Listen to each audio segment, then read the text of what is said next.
வணக்கம் நலம் தானா வியூவர்ஸ்.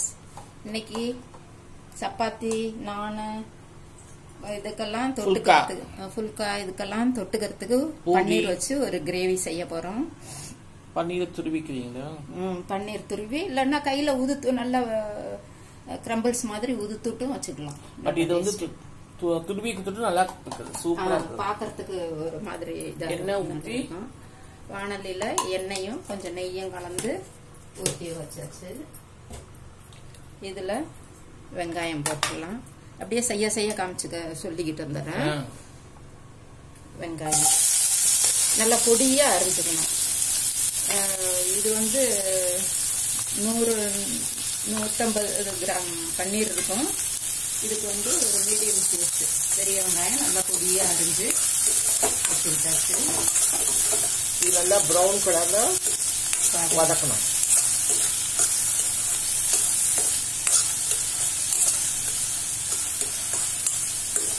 இது ஒரு நார்த் இந்தியன் ஸ்டைல் கிரேவி தான். இது புர்ஜி நல்லா இருக்கும், சாப்பிட்றதுக்கு டேஸ்டா இருக்கும். தோசைக்கெல்லாம் கூட இதுல இந்த ஸ்டஃப்டு தோசை மாதிரி மசாலா தோசை மாதிரி இந்த கிரேவியை வந்து தோசையில வச்சு கூட நம்ம சாப்பிடலாம். ஃபினிஷிங்ல பாத்தீங்கன்னா உங்களுக்கே தெரியும். இட்லிலாம் கூட ஸ்டஃப் பண்ணி பச்சை மிளகாய் இதுல பூண்டு, இஞ்சி பூண்டு பேஸ்ட் நல்லா ஒரு ஸ்பூன். நாங்க இஞ்சி பூண்டு திருவி வச்சிருக்கோம், பேஸ்டா போடாம.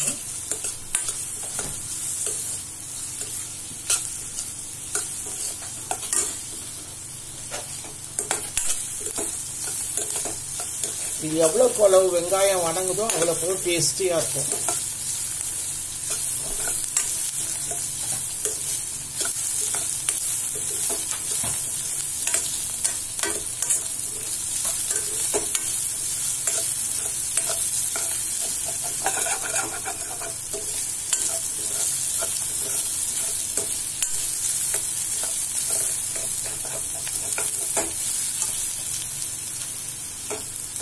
நல்லா வதங்கிட்டுனா நமக்கு ப்ரௌன் கலர்ல வரணும் வெங்காயம்.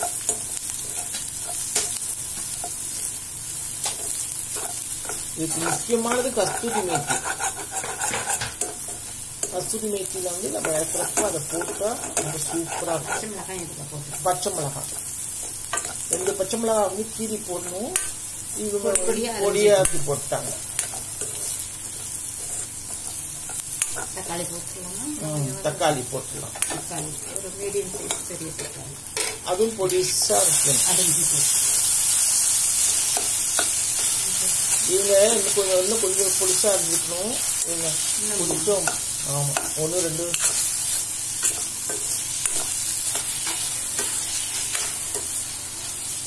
நல்லா வதங்கணும்.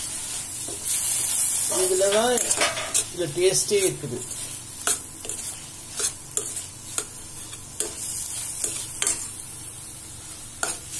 ஏன் அப்படி சேர்க்கணும்னா நம்ம வந்து அப்பதான் பிடிக்காது டக்குன்னு.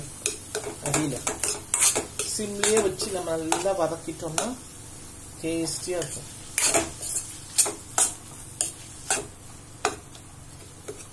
எவ்வளவு அளவு நம்ம வந்து வெங்காயமும் தக்காளியும் வதங்குதோ அவ்வளவு அளவு நல்லா இருக்கும். கொஞ்சம் உப்பு போட்டுக்கலாமா? அப்புறம் போட்டுக்கலாம். உப்பு எடுத்து வச்சிருக்கேன். இதுல கொஞ்சம் போடுறேன், அப்புறம் பார்த்துக்கிட்டு வேணும்னா போட்டுக்கலாம். அப்புறம் மிளகாய் பொடி போட்டவங்க போட்டுக்கலாம். இதுக்கு மிளகாய் பொடி வந்து காஷ்மீரி சில்லி பவுடர், மஞ்சத்தூள், கரம் மசாலா, ஜீரக பொடி இதான் நம்ம போட போறோம். வேற ஒண்ணும் கிடையாது. இதுக்கு ஜாஸ்தி மசாலாலாம் கிடையாது. பாருங்க, காஷ்மீரி சில்லி, மஞ்சள் பொடி போட்டுடலாம். காஷ்மீரி சில்லி, மஞ்சத்தூள், இதுவும் போட்டுடலாம். ஜீரகம், கரம் மசாலா, ஜீரகத்தூள். இந்த உப்பும் இதுல போடுறேன். அப்புறம் பார்த்துக்கிட்டு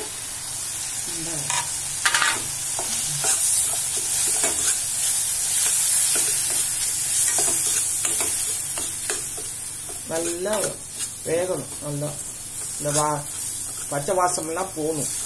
மிளகாத்தூள் 2 நிமிஷம் கலரி கொஞ்சம் தண்ணி ஊற்றாமே செய்யலாம். தண்ணி ஊற்றி நல்லா சும்மா தெளிச்சு விடுங்க. தண்ணி நல்ல மிளகாய் பொடி மஞ்சள் பொடி வாசம் போறதுக்காக பாருங்க. சூப்பரா இருக்கு, கலர் கலரா இருக்கு. இதுக்கு வந்து குடமிளகாய் போடணும். மஞ்சள் பச்சை சிவப்பு அந்த மாதிரி குடமிளகாய் போடலாம். எங்கள்கிட்ட இருக்கிறது வந்து பச்சை குடமிளகாய் ஒண்டிதான். அதை இப்ப போட்டுருவோங்க.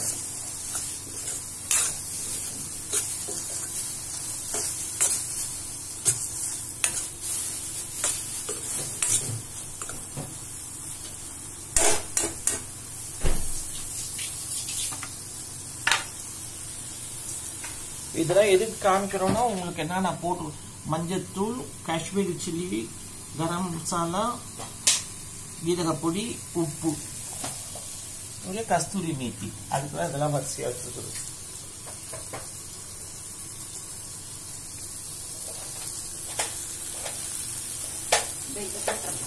கொஞ்சம் தண்ணி ஊற்றிக்கலாம்.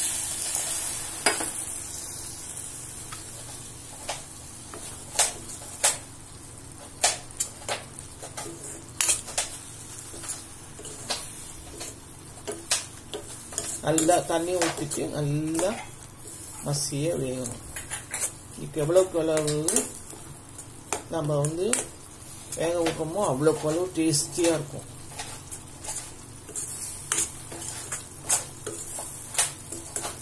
குடமிளகாய் வந்து நம்ம பச்சை, சிவப்பு, மஞ்சள் அதுமாதிரி கலந்து போட்டோம்னா இன்னும் அழகா தெரியும் பார்க்கறதுக்கு.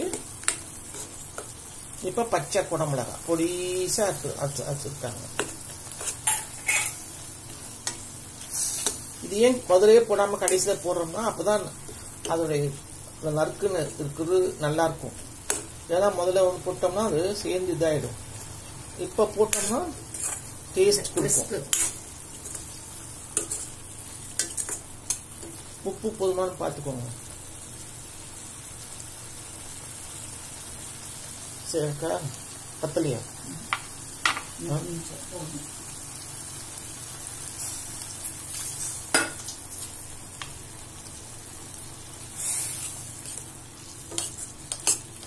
உப்பு இன்னும் கொஞ்சம் போதும். சீக்கிரம் சுலபமாயிடும். யாராவது கெஸ்ட் வந்தாங்கன்னா டக்கு நம்ம செஞ்சு முடிச்சிடலாம். அதை ரொம்ப ஈஸியான டிஷ்ஷு. பன்னீர்ல வந்து ஒரே மாதிரி செய்யறதுக்கு இந்த மாதிரி திருவி பன்னீர் அப்படி திருவி போடுறது ரொம்ப நல்லா இருக்கும். பன்னீர் வந்து நம்ம ரொம்ப நேரம் வேக விடக்கூடாது. பன்னீர் போட்டு ஒரு 1 நிமிஷம் 2 நிமிஷம் இருந்தா போதும்.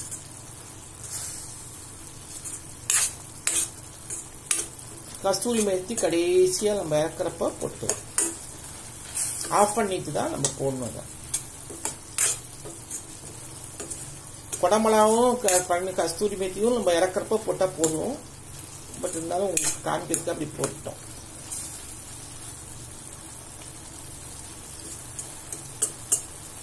ஒரு நிமிஷம் மூடி வைக்கலாம்.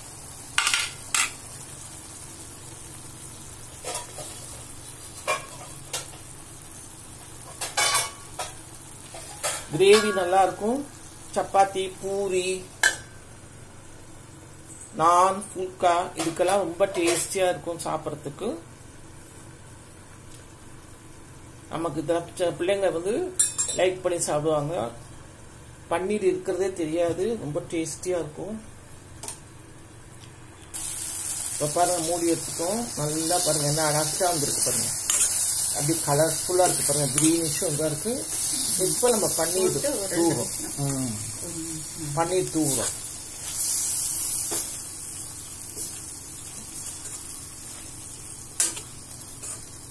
இந்த மிளகா வாசம்லாம் போயிடுது. கலரும் பாருங்க ரெட் டிஷ். அந்த காஷ்மீரி சில்லி போட்டுங்க நல்லா.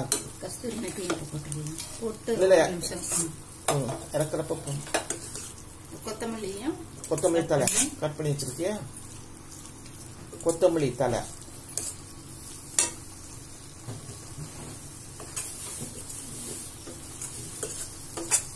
எப்படி இருக்கு பாருங்க, கலர்ஃபுல்லா இருக்கு பாருங்க.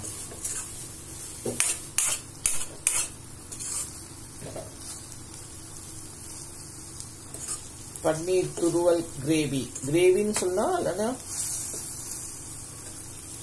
என்னன்னு சொல்றது? புஜ்ஜியா? புஜ்ஜி.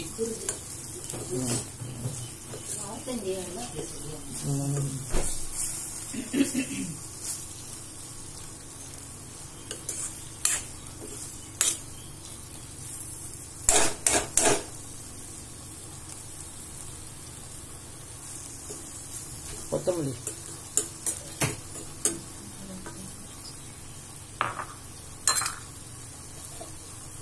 இது கஸ்தூரி மேத்தி. கஸ்தூரி மேத்தி போட்டுறோம். கஸ்தூரி மேத்தி ரொம்ப முக்கியமானது இந்த டிஷ்ஷுக்கு. வாசம் கமகமான வரும், ரொம்ப நல்லது. கஸ்தூரி மேத்தி தான் இந்த டிஷ்ஷுக்கு மெயின். அதே வெங்காயம் நல்லா ப்ரௌனிஷா வரணும், இது ரெண்டும் முக்கியம். தக்காளி வெங்காயமும் நல்லா வதங்கணும்.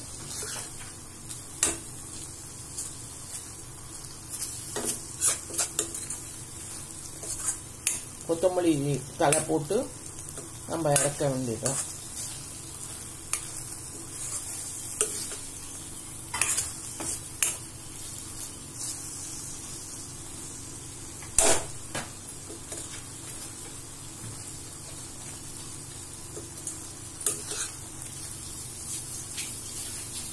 சாப்பிட்றதுக்கும் டேஸ்டியா இருக்கும்.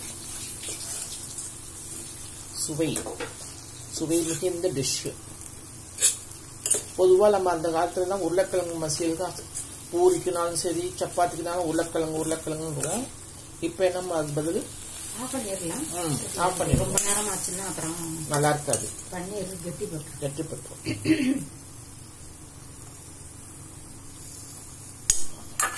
அப்பெல்லாம் உருளைக்கிழங்கு மசியல் தான் சாப்பிடுவோம். இப்ப இந்த மாதிரி பாருங்க என்ன கலர்ஃபுல்லா இருக்கு பாருங்க. எல்லோ, ரெட், கிரீனு எல்லாம் ஒவ்வொரு கலர் தெரிஞ்சு பாருங்க. கலர்ஃபுல்லா இருக்கு பாருங்க. பாக்கிறதுக்கே கலர்ஃபுல்லா இருக்குது. ஸ்மெல்லு சூப்பரா இருக்குது. கரம் மசாலா எல்லாம் போட்டு கொடுத்துட்டு மசாலா வாசம் தூக்குது, வீடே தூக்குது. நீங்களும் செஞ்சு பாருங்க. செஞ்சு பார்த்துட்டு ஃபீட்பேக் சொல்லுங்க. பிள்ளைங்களுக்கு புரோட்டீன் சத்துக்கு இந்த பன்னீர் சாப்பிட்றதுக்கு பிரியப்படுவாங்க. அதனால நீங்களும் இது மாதிரி வித்தியாசமா செஞ்சு கொடுத்துட்டு என்ஜாய் பண்ணுங்க. இதுல பாருங்க நமக்கு குடமிளகாய் சேர்த்திருக்கோம், பன்னீர் சேர்த்திருக்கோம், வெங்காயம், தக்காளி எல்லாமே இதுல வருது. புரோட்டீன் சத்துங்க நிறைய இருக்குது இதுல. அப்புறம் கஸ்தூரி மேத்தி சேர்த்திருக்கோம். அதனால உங்களுக்கு ரொம்ப ரிச்சான சைட் டிஷ். நீங்களும் செஞ்சு பாருங்க. சேனலுக்கு சப்ஸ்கிரைப் பண்ணுங்க, பெல் பட்டன் பிரஸ் பண்ணுங்க. வேற ஒரு வீடியோவில் பார்க்கலாம். பை. Thank you.